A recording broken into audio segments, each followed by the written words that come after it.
Hello, beautiful people. Good afternoon, wherever you're watching us from. Welcome to today's episode on the Monthly Inclusion Manifest with Emmanuel, the talk show that speaks on marginalization, the trends, opportunity, and the growth of the Afro Caribbean in Canada. On today's episode, we will be talking about the healthcare crisis. And joining us today in the studio is a registered nurse, a special guest registered nurse, and she has been a registered nurse for over 20 years, and she is also a clinical instructor. No other person but Alette Anderson. And on today's episode, it is promising to be fun, exciting, and rich, of course, for all our Canadians and over the world because we will be talking about health issue. On today's episode, I will be your humble host on this beautiful episode of the program. This episode will be streaming on all our social platforms YouTube, Twitter, Facebook. And make sure you're sharing and inviting your friends, and I will see you shortly.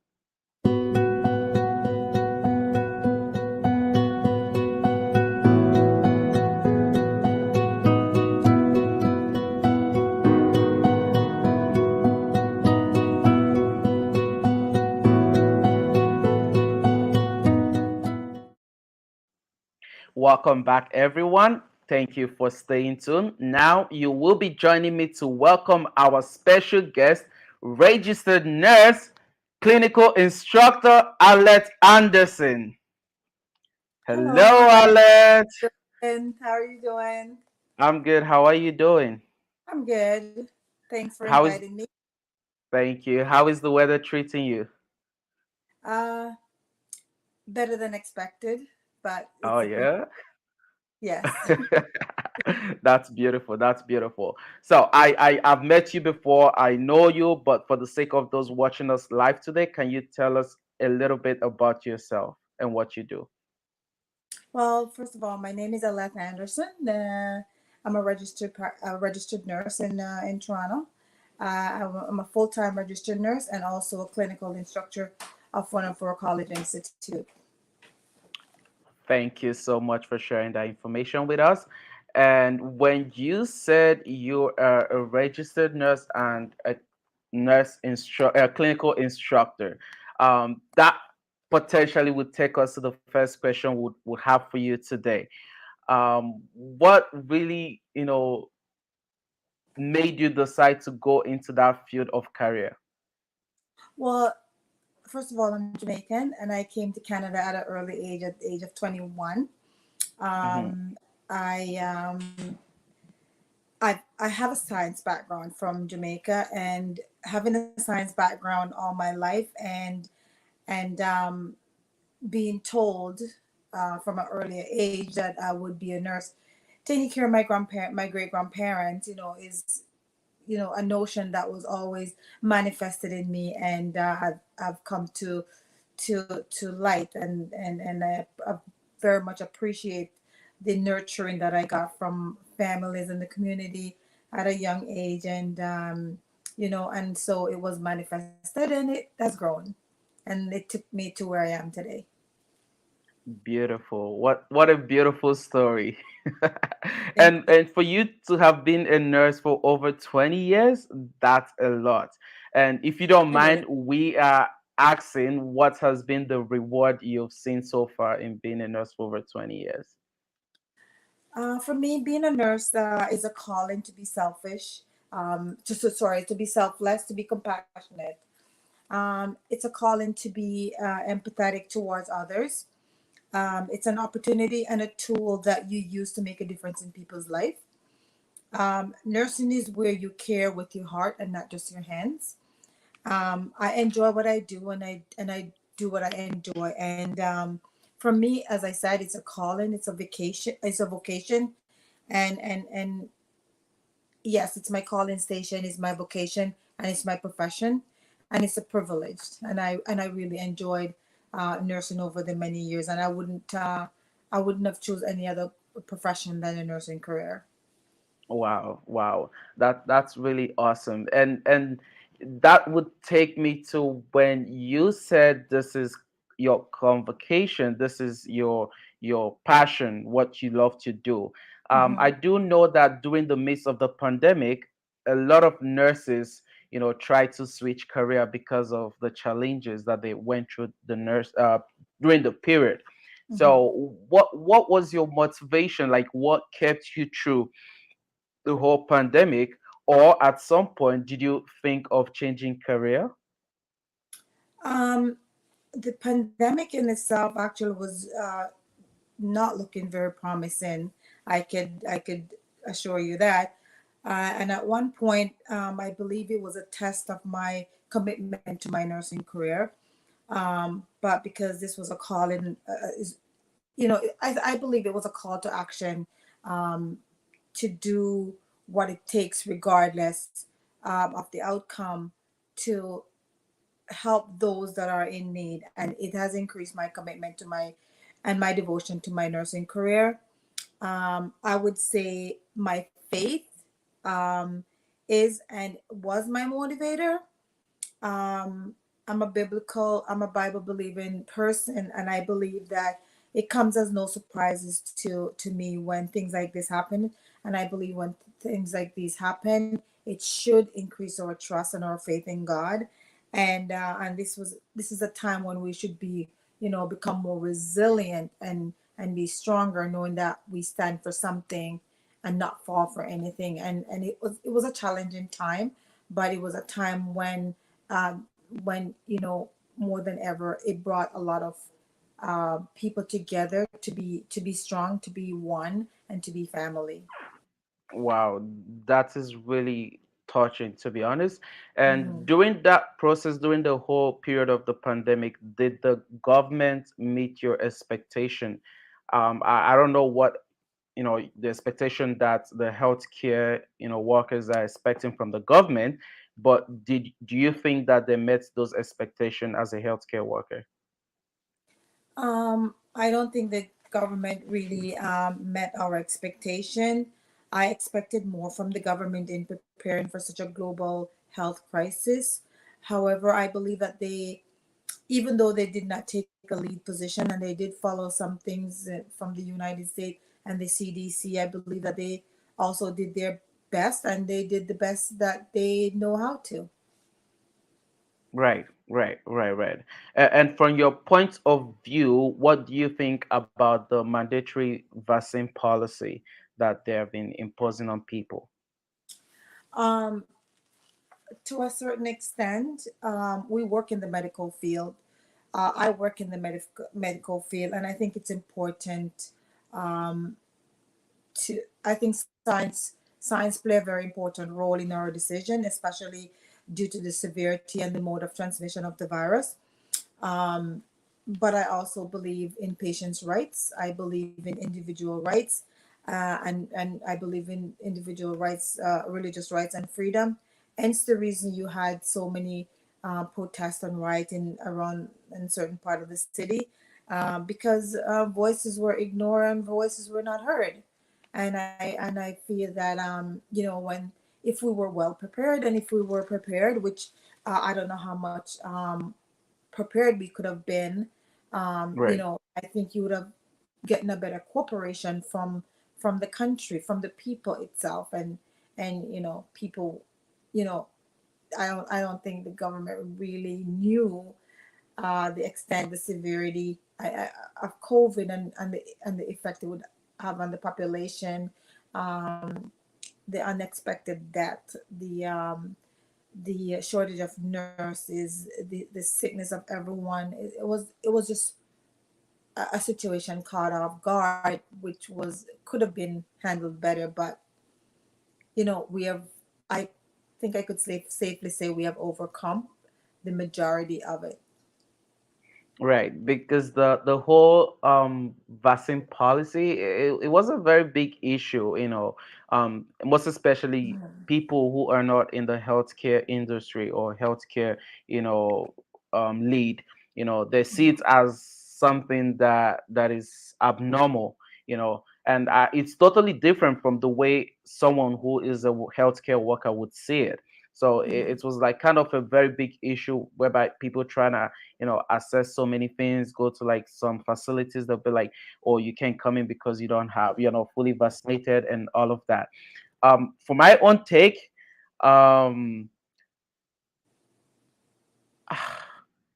personally, I would say it should be something that everyone should be able to get, vaccine in order to stay safe. But however, imposing it on people, it's something that I wouldn't advise. But on a Absolutely. normal level, everyone should be able to get their vaccine, knowing that it's something that would keep the whole environment and whole people safe.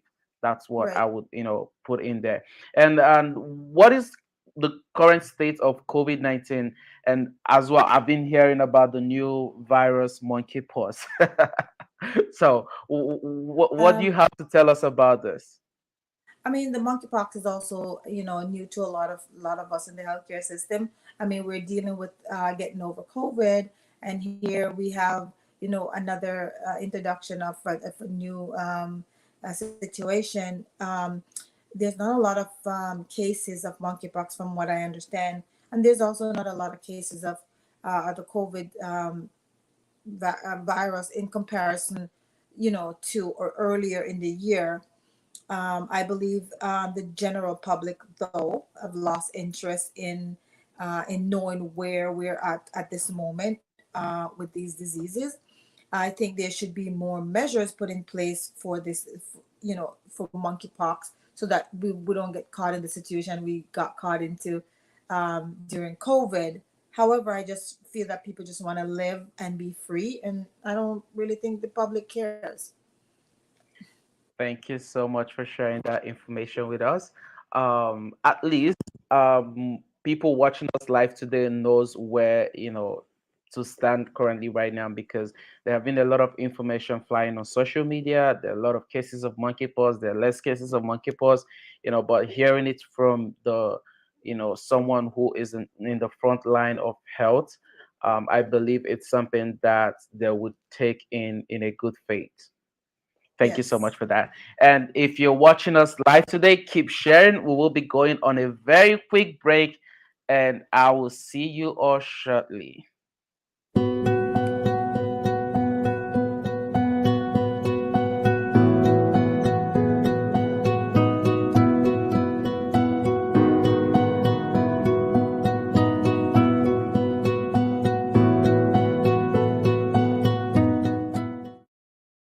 Welcome back, everyone. How was your break?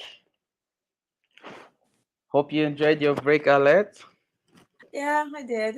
That It was a very quick break, was a eh? quick break. It was a quick break. It was a quick break. It was a quick Right, break. right, right. Yeah, it was hard to swallow. It was hard to swallow that water. Oh my goodness. Okay, next time I'll try to make it a longer break. All right, all right. So we're gonna be taking our second session of this talk show, and I would be going by asking what was the biggest challenge you faced during the pandemic as a healthcare worker, and what do you think the government could have done better, to accommodate those challenges. I believe the biggest challenge is that we, not just myself, my colleague, faced during the pandemic was the fatigue. Watching my colleague getting sick and asking myself what's next. Working with increased workload, shortage of nursing per shift, not having much of a day off in between. There was definitely lack of self care, lack of sleep, separation anxiety from your family, and fear of bringing the virus home to your children. It took a toll on a lot of persons. Not everybody has the same strength and resilience, and it was unexpected for a lot of us. No nurses can ever be prepared for such a strenuous, traumatic event. And I believe the government could have addressed the accreditation waiting period of qualified international nurses and expedite the process safely and effectively, so that we wouldn't have to be running into the problem of recruitment and retention of nurses that we're so lacking even until today. Wow, wow, that sounds like a very traumatizing experience. I It, can definitely it was for imagine God. seeing, yeah, seeing your colleagues, getting sick, and you're thinking of, okay, what could be the next? Is it gonna be me? Is it who is gonna be the next? Like, Mhm. I definitely understand how that, For how that sure. It feels. was And frightening. right, and currently, right now, are there still some of these challenges in the healthcare system? Oh, absolutely. And you could see even getting worse. And the biggest challenge we're having right now is recruitment and retention. Prior to COVID, it was retention, but now it's the recruitment. Where there are so many incentives going on from different hospitals, anywhere from $1,500 to $3,000 for referrals for a registered nurse. You can't find them. They're not interested, and it's not because there's not registered nurses out there or trained registered nurses, but they're not interested because of there's not there's no attraction, there's no incentives, there's no stipend. um, so I mean, it's their health over the situation, and you have to really love the profession to want to be in it, to help. And even now, and that's creating a hiring barrier. And even now in the emergency department, there's code gridlock every day. And what Oh, that simple mean is not enough beds, not enough nurses, and there's an overflow. What do you do with these sick patients? You can't turn them away. So you know you just hope for the best. wow, wow. So currently, right now, there's still shortage of nurses. Most definitely. I mean, the governments are trying, but I think what they need to do is to create more attractive programmings for nurses. Um, we have to admit that based on the current situation and the workload and the expectation and the standard of the profession and what our duties and accountability and responsibility is in nursing, we are not paid enough as nurses. And so with the low pay, I think it has a negative and psychological effect on the moral integrity of our nurses. And so you see, even agencies are offering a higher pay wages, and that also kind of create a negative taste in the mouth of nurses who are working in hospitals and clinics and long-term care, because a lot of nurses are leaving their jobs and they're going to work for agency, or offering a higher pay scale. And it's pretty sad. And I believe that, if Doug Ford, on his bill 124, where he capped nurses at 1% annually, I think that's a very unfair call, because when we look at, say, police officers, my daughter Latoya Anderson is a police detective in Durham region, and she works hard, and she deserves, to be recognized and to be seen. But we as nurses, we're not seen and recognized. We're not heard and treated the same way as other professions are.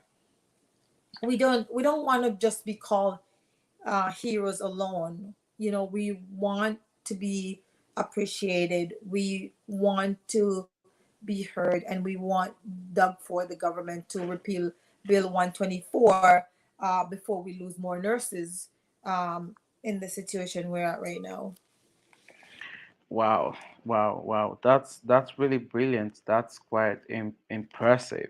And do you think it was out of generosity or out of feeling guilty that the government of Doug Ford offered the nurses $5,000 each? I mean, I heard, but I'm not quite sure if it's been given. But I heard they promised to give the nurses $5,000 each. What do you think? Do you think it was out of generosity, or they felt guilty that they're not treating the nurses the way they're supposed to treat them? What is your take in it? Or is it because of the election they had? I want to know. We want to know. I believe it was political and motivated to for his support in his election. But we don't need to be bribed. We're nurses. We choose our profession for a reason. It is a profession and not just a job. We love what we do. We're people of empathy and compassion, and we care with our hearts and not just our hands.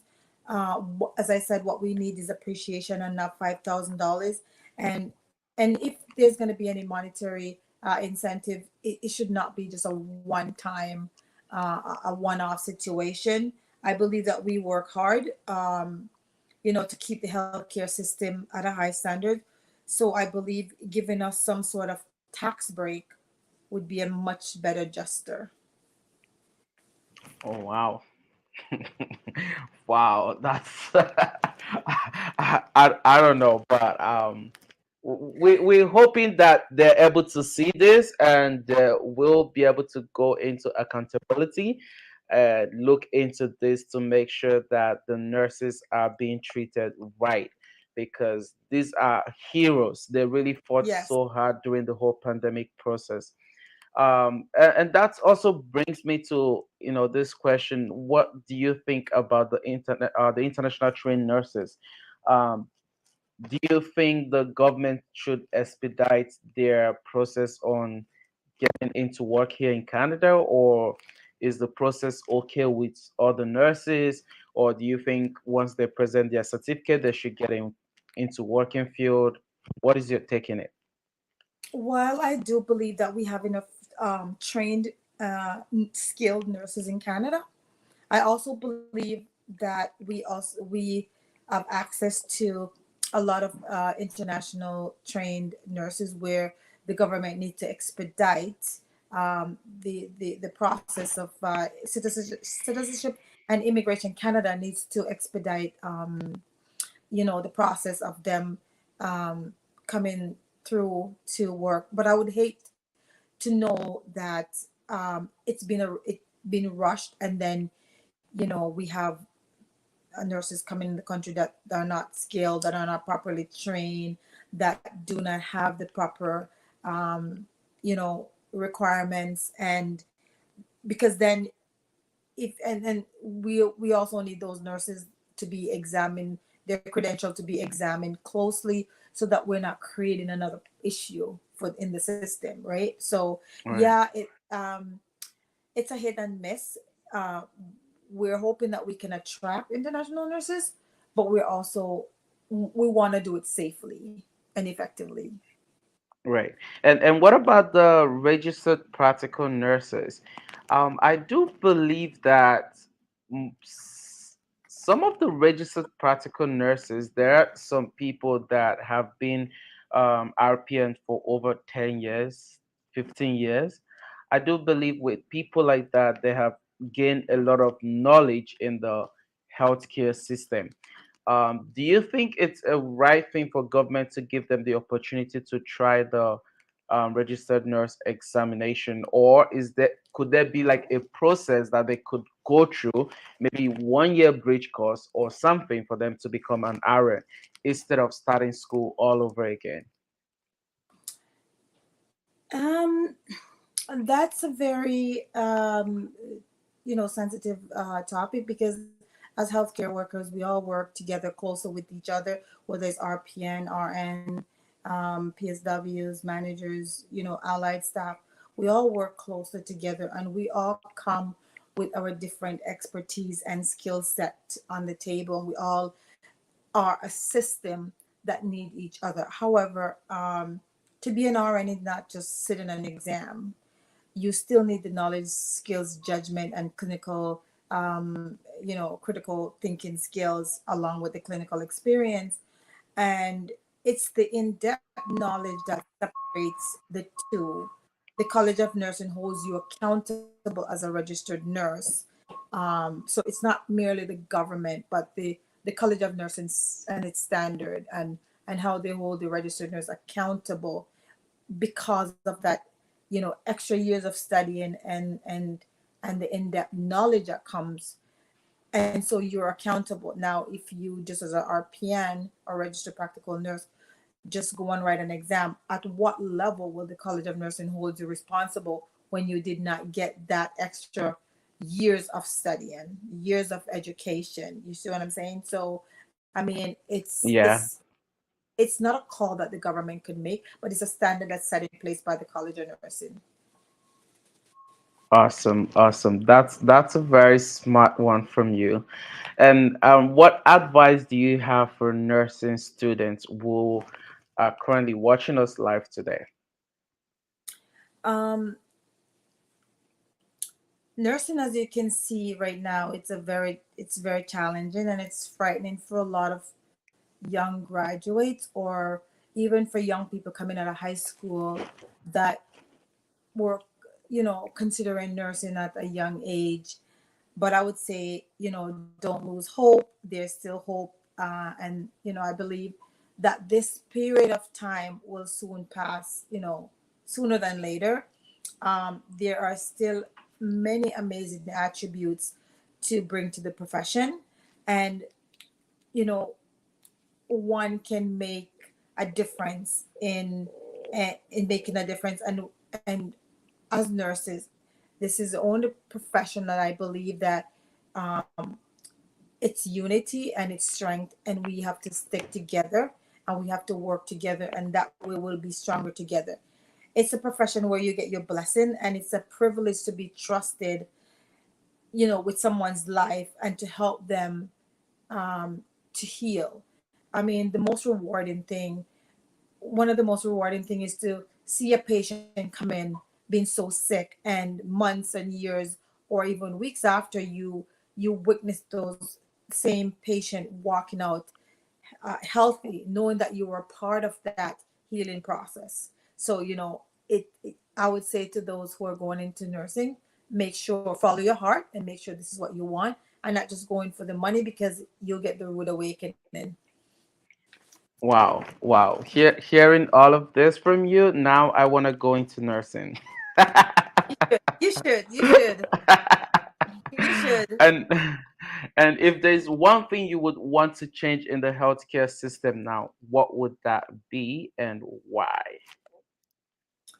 Um, I would want the government to, I would want less bureaucracy, less political interference. Um, Unless we're getting a tax break, then they don't need to be so much involved into nursing, because we have a governing body. We have the College of Nursing of Ontario, we have the Registered Nursing Association, we have a union, we have a voice. We can make decisions that are democratic and less more democratic decisions. And there's always room for improvement. There's always, but I believe also that there's a gap between the high standard of care versus the care that's being delivered or being received. And then how do you access that care to deliver Right. that care so that patient can receive that care? Because we talk about the Canadian healthcare system and how we have a high standard of care, but yet you have patients complaining that they're not getting that standard of care. So how do patients access that level of care? Wow. Wow. So Wow. accessibility is a problem. Wow.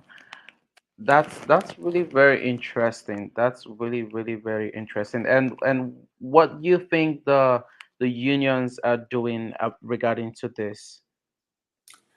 Um, the union in itself, I think the union is there for nurses, and it's, again, the union is not always going to protect you. You as an individual have a responsibility, and you're accountable to your profession, you're accountable to your patient. And that's why it's important when you choose the nursing profession, that you know this is what you want to do, because, as I said, it's your heart, it's your passion, caring for people, and you have to take it seriously. Wow, it has been such a great session discussing all this with you, Alette, and I really, really, really appreciate you. I believe anyone watching us live right now you must have learned one or two things today from Alex. And you can't deny that. You can't deny that you didn't learn anything. You Right? definitely did. You definitely did. So, Alex, if you don't mind, if you can share with us your contact and maybe some final statement that you might have to, some words you might have to drop for those watching us live today. My contact is alette.anderson@gmail.com. You can find me on LinkedIn. You can find me on Twitter and Instagram. The final thing I would say about my nursing, my experience in the profession has taught me resilience, has taught me empathy, and the true meaning of hard work. This alongside with cultural diversity, cultural sensitivity, and inclusion. And I've always followed my own personal model of care or model of nursing, and what it means to me is that no one gets left behind. As a clinical educator, I can pass on these attributes to my student, and I model them with my children also. And I said before, I could see that in my daughter, who is a police detective, how she modeled that caringness and the heart. Yeah, it's a different profession, but once you instill it in your children and you nurture them like that, they will start caring for people in different ways. And that's what I would hope that my student will see in me and model that same, those same attributes. Awesome. Thank you so much. It has been Thank you. such a great session, going through this with you. I really appreciate, and we wish you all the very best in your career, and we'll hope to have you again in our studio soon. Thank you, Emmanuel. Nice. All right. Thanks Thank you for so having me. much. Okay, All you right. take care. Thank you. Yes, thank you everyone for watching today. Make sure you're still sharing, make sure you're still streaming, make sure you're inviting your friends, even those that we're not able to tune in live, make sure you share with them. There is something that they need to learn from today's session, and make sure they don't miss out from it. On the comment section, I will be going through it. If there is any special person that you would like me to have on the next episode of this beautiful program, drop it and I'll be reaching out to them. And I will see you on our next session. Thank you.